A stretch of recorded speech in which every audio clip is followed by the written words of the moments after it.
This is in response to a comment you see linked on the screen that has a common assertion by unbelievers who say that the burden of proof is not on those asserting the negative.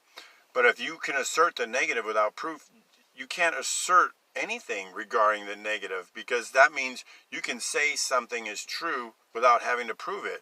You are saying, as a person who says there is no spirit, there is only the material world, there is only that which our five senses can perceive, but I don't have to prove it. That's just simply false. You cannot assert something and say it's true, therefore I don't have to prove it's true. You do have to prove it's true. It doesn't just work one way.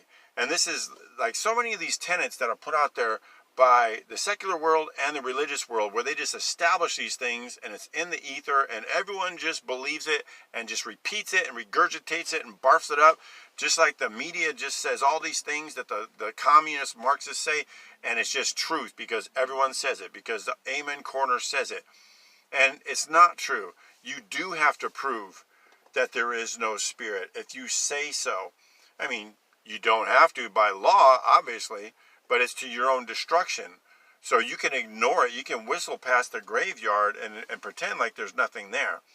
But everyone knows, who knows the spirit, that you are just lying to yourself. You can't simply say something is not true when it obviously is. The Creator has given enough evidence for you to know. But you are only going to find out if you seek it. He's not proving things to your satisfaction, to the satisfaction of the creation. He proves things and makes them self-evident to anyone who would even seek. So if you want to deny the self-evident, that's on you. You get what you deserve. And once you find out that he is there, you should seek him. That is on you as well.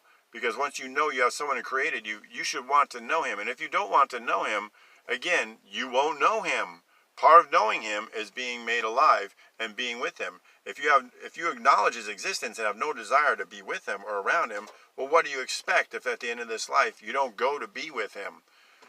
You should seek to be with this one. But if you don't even acknowledge he exists and come up with phony sayings and so-called truisms like the burden of proof is on the one who says there is a God, and I don't have to prove anything, while asserting this truth that you say is true, then you're just denying reality. You're just living in your own fairy tale world, your own fantasy. My screen went black, by the way.